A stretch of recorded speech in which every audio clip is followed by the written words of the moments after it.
अगर आपको ऐसा लगता है कि हम लोगों ने आप पर कोई एहसान किया है तो आप थैंक यू मत कहिए, 3 लोगों की मदद कर देना और उन तीनों से कहना कि वो आगे 3 लोगों की मदद कर दें।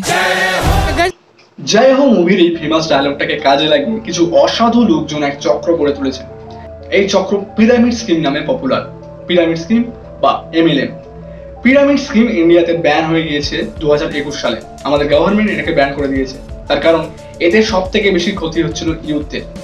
তাও কিছু অসাধু লোকজন ব্যান হওয়ার পরেও ডিরেক্ট পিরামিড স্কিম না নিলেও অন্য নানা ধরনের নাম দিয়ে এই স্কিমটাকে এখনো পর্যন্ত চালাচ্ছে।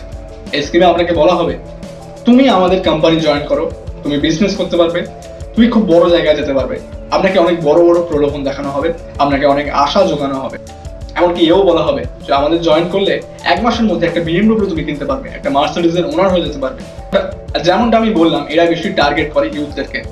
তার কারণ ইউথদেরকে কনভিন্স করা বেশি সহজ হয়ে দাঁড়ায় এবং ইউথদের কাছে টাকা করি বেশি থাকে না যারা সবেমাত্র 12 পাস করে বাড়াচ্ছে বা যারা সবেমাত্র কলেজে ঢুকছে। তাই তাদের মনে এমন ধরনের অনেক আশা জোগানো হয় যে তুমি এখন থেকেই এই বয়স থেকেই তুমি ফিনান্সিয়ালি বাবা মাকে সাপোর্ট করতে পারবে এবং এই সমস্ত কথাবার্তা শুনে ইউথদের মনে একটা আশা জোগে যে হ্যাঁ আমি এই বয়স থেকে আমার ফ্যামিলির পাশে দাঁড়াতে পারবো। এমন অনেক বড় বড় কথা বলে তোমাকে জয়েন করানো হয়। জয়েন করবার সময় আপনাকে কিছু কোর্স শেখানোর কথা এরা বলবে এবং যে সমস্ত কোর্স ইউটিউবে ফ্রিলি অ্যাভেলেবেল সেই সমস্ত কোর্স এরা 15,000 থেকে শুরু করে আরো অনেক হাইফাই দামে বিক্রি করবে। বা আপনাকে বলা হবে একটা সিকিউরিটি ডিপোজিট লাগবে যেটা তুমি পরের মাসে তোমার যখন স্যালারি পাবে তুমি সেই স্যালারির সঙ্গে আবার তোমাকে দিয়ে দেওয়া হবে। এমনই নানা ধরনের ছল চাতুরি করে আপনার কাছ থেকে টাকা নেওয়া হবে। এবং আমার এক বন্ধুর সঙ্গেও এমন হয়েছিল, তার কাছ থেকে 10,000 টাকা এমনই অনেক ছল চাতুর করে হাতানো হয়েছিল। তারপর যখন আপনি অফিসিয়াল ভাবে এদের সঙ্গে যুক্ত হয়ে যাবেন তখন আপনি বুঝতে পারবেন আপনার মেইন কাজ হচ্ছে এরা যেমন ভাবে আপনাকে ডেকে এনেছে এখানে, যেমন প্রলোভন দেখে আপনারও কাজ তেমনই। স্টেশনে স্টেশনে ঘুরে এরা নিজেদেরকে বিজনেসম্যান দাবি করে এবং ইউথদেরকে টার্গেট বানায়। এই পিরামিড স্কিম, এই এমএলএম স্ক্যাম নিয়ে অনেক বড় বড় ইনফ্লুয়েন্সাররা ভিডিও বানিয়ে রেখেছেন, যেমন নীতিশ রাজপুত, ধ্রুব রাঠি, এবং এক কন্ট্রোভার্সি তৈরি হয়েছিল সন্দীপ মহেশ্বরী এবং বিবেক বিন্দ্রাকে নিয়ে। বিবেক বিন্দ্রা এমনই স্ক্যাম করে বেড়াচ্ছিলেন। এবার তিনি হাইলাইটে এসেছিলেন তার কারণ তিনি একজন বড় ইনফ্লুয়েন্সার ছিলেন এবং একজন বড় ইনফ্লুয়েন্সার হওয়ার দরুন উনি বেশি হাইলাইটে এসেছিলেন। কিন্তু হাইলাইটে এখনো পর্যন্ত আসতে পারছে না তারা যারা আপনাকে স্টেশনে স্টেশনে দাঁড়িয়ে আপনার সঙ্গে স্ক্যাম করে বেড়ানোর চেষ্টা করছে, আপনাকে এই স্কিমে যুক্ত করবার চেষ্টা করছে। আমার আজকের ভিডিওর উদ্দেশ্য মানুষজনকে সতর্ক করা। আমি আমার এই আজকের ভিডিওতে এক দাদার প্রোফাইলের স্ক্রিনশট দেব, কিন্তু আমার কোনো রকম কোনো উদ্দেশ্য নেই দাদাকে হ্যারাস করবার বা দাদার সম্মানহানি করবার। আমি শুধু এটাই দেখাতে চাই যে দাদা কিভাবে স্ক্যাম করে বেড়াচ্ছে ইউথদের সঙ্গে। আমার সঙ্গে উনি স্ক্যাম করার চেষ্টা করেছিলেন, কিন্তু যখন উনি দেখলেন যে আমি এই সম্বন্ধে বেশ সচেতন তখন উনি আমাকে ব্লক করে চলে গেলেন।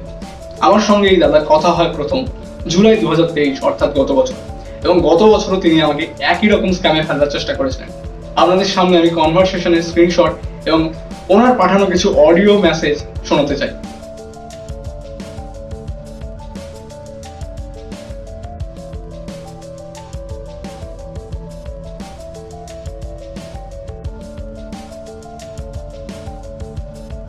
দেখো ভাই, এইভাবে মেসেজে তোমাকে হালকা ফুলকা বলে না তোমার ক্লিয়ারিফিকেশান আসবে না আমার স্যাটিসফিকেশান আসবে। তুমি একটা কাজ করো, তোমার নাম্বারটা পাঠাও, তোমার সাথে বাই কল কথা বলছি আমি।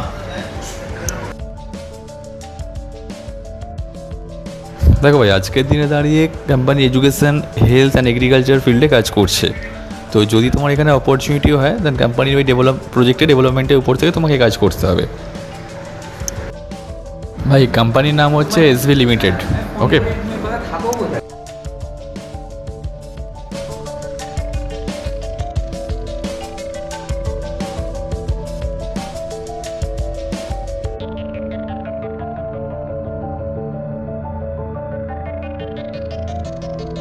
আপনারা কনভারসেশনের স্ক্রিনশটটা দেখলেন, আপনারা ওনার কথাবার্তাগুলো শুনলেন, উনি যে কোম্পানির নাম করলেন এই কোম্পানির নাম নিয়েই আমার এক বন্ধুকে স্ক্যাম করা হয়েছিল, তার কাছ থেকে 10,000 টাকা হাতানো হয়েছিল।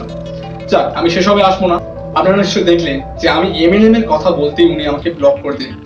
এবার আমাকে ব্লক কেন করা হলো? উনি যদি কোনো সৎ, উনি যদি কোনো সাধু কাজ করে বেড়াতেন উনি আমাকে ডেফিনেটলি ব্লক করতেন না। কিন্তু উনি যখন দেখলেন আমার সঙ্গে স্ক্যাম করা যাবে না, আমি এই সম্বন্ধে বেশ সচেতন, তখন উনি আমাকে ব্লক করে দিয়ে চলে গেলেন। কিন্তু এখানেই এলো মজা। 2024 সালের 13 জুলাই উনি আমাকে আবার ফ্রেন্ড রিকোয়েস্ট পাঠালেন আমার অন্য এক অ্যাকাউন্টে। একটা অ্যাকাউন্ট উনি ব্লক করে রেখেছেন, উনি আমাকে ফ্রেন্ড রিকোয়েস্ট পাঠালেন অন্য এক অ্যাকাউন্টে। আমি ওনার ফ্রেন্ড রিকোয়েস্ট অ্যাকসেপ্ট করে নিলাম। তারপর উনি আমাকে মেসেজ করলেন এবং সেই সমস্ত কনভারসেশনের স্ক্রিনশট আমি এখন আপনাদের সামনে পেশ করছি।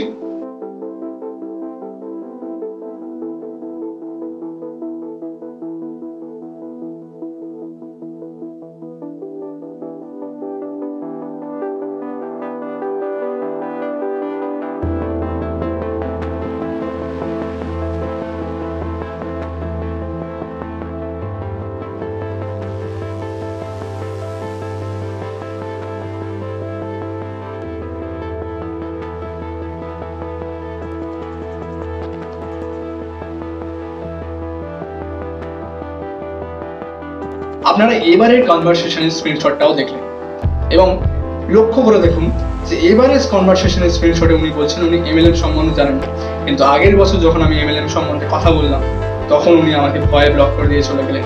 ওনার কথাবার্তায় অসঙ্গতি পরিষ্কার পাওয়া যাচ্ছে। তারপর আমি দেখলাম যে আমার অনেক বন্ধু বান্ধব ওনার সঙ্গে ফ্রেন্ডে আছে, তাই আমি একটা পোস্ট করলাম ফেসবুকে ওনার প্রোফাইলের স্ক্রিনশট দিয়ে এবং ক্যাপশনে বলে দিলাম এই দাদার থেকে আমাদের সতর্ক থাকা দরকার। এবং আমি বলেছিলাম একটা ডেডিকেটেড ভিডিও পরে পোস্ট করবো এবং এটাই হচ্ছে সেই ভিডিও। এই ভিডিওতে আমি ওনার আর আমার কনভারসেশনের স্ক্রিনশটগুলো তুলে ধরলাম। কিন্তু আমি যখন ফেসবুকে পোস্ট করলাম ওনার ব্যাপারে 14 জুলাই 2024 সালে, তখন আমার কমেন্ট সেকশনে অনেকে এসে জানাতে লাগলো যে এই দাদা তাদের সঙ্গেও স্ক্যাম করবার চেষ্টা করেছে। আমার একজন কাছের ভাই আমাকে তো ভিডিও করেই পাঠিয়ে দিল সমস্ত কনভারসেশনে। 14 জুলাই আমার পোস্টের সত্যতা যাচাই করানোর জন্য আমার আজকের এই ভিডিও, যেখানে আমি ওনার কনভারসেশন আপনাদের সামনে তুলে ধরলাম।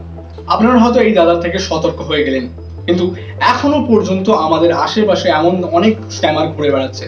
আপনাকে বাস স্ট্যান্ডে, আপনাকে রেলওয়ে স্টেশনে ধরা হচ্ছে এই স্কিমে অ্যাড করার জন্য। তাই তাদের থেকে সাবধানে থাকবেন, সতর্ক থাকবেন। যদি কেউ কখনো আপনাকেও এমন প্রলোভন দেখায়, আপনার মনেও এমন আশা যোগায় বড় বড়, তাহলে সবার প্রথমে বাড়ির বড়দের সঙ্গে কনসাল্ট করবেন, আশেপাশের এক্সপেরিয়েন্স মানুষদের সঙ্গে কনসাল্ট করবেন। তারপর যদি আপনার মনে হয় জিনিসটা ঠিক, তাহলেই জয়েন করবেন। ইন্ডিয়ার মতো জব ক্রাইসিসওয়ালা দেশে আপনাকে মেসেঞ্জারে যেতে এসে মেসেজ করা হচ্ছে, আপনাকে বাস স্ট্যান্ডে, রেলওয়ে স্টেশনে আপনাকে ধরে বলা হচ্ছে যে আমাদের কোম্পানিতে ট্যালেন্টেড মানুষজনের রিক্রুটমেন্ট চলছে, আপনাকে বলা হচ্ছে আপনি বিজনেস করতে পারবেন, আপনাকে এমন নানা ধরনের আশা জোগানো হচ্ছে, আপনার প্রতি প্রচন্ড আন্তরিকতা, ভালোবাসা দেখানো হচ্ছে। সেগুলো কি সাসপিসিয়াস নয়? আর যদি সন্দেহজনক কখনো কোনো কিছু লেগে থাকে কারোর ব্যাপারে, তাহলে অবশ্যই বারবার বলছি বাড়ির বড়দের সঙ্গে বা এক্সপিরিয়েন্স মানুষজনের সঙ্গে কনসাল্ট করবেন। তারপরে এসবে যাচাই করেই ভালো করে তারপরে সবে জয়েন করুন। আর যেখানে দেখবেন আপনাকে টাকা দিয়ে কোনো কিছু জয়েন করবার কথা বলা হচ্ছে, সঙ্গে সঙ্গে সেসব জিনিস থেকে দূরে সরে যাবেন। আমি কয়েকদিনের মধ্যে আরো একটা ভিডিও আনতে চলেছি, যেখানে আমার এক স্ক্যামারের, এই ভিডিওটা করবার আগেই জাস্ট আমার আর এক স্ক্যামারের কনভারসেশনের কল রেকর্ড রয়েছে। তো সেই সমস্ত আমি আরেকটা ভিডিওতে আনতে চলেছি, সেগুলো শুনলে আপনারা আরো বেশি সতর্ক হতে পারবেন। ততদিন সাবধানে থাকুন, সতর্ক থাকুন, ভালো থাকুন এবং ভুলেও এই সমস্ত স্ক্যামারদের ফাঁদে পা দেবেন না।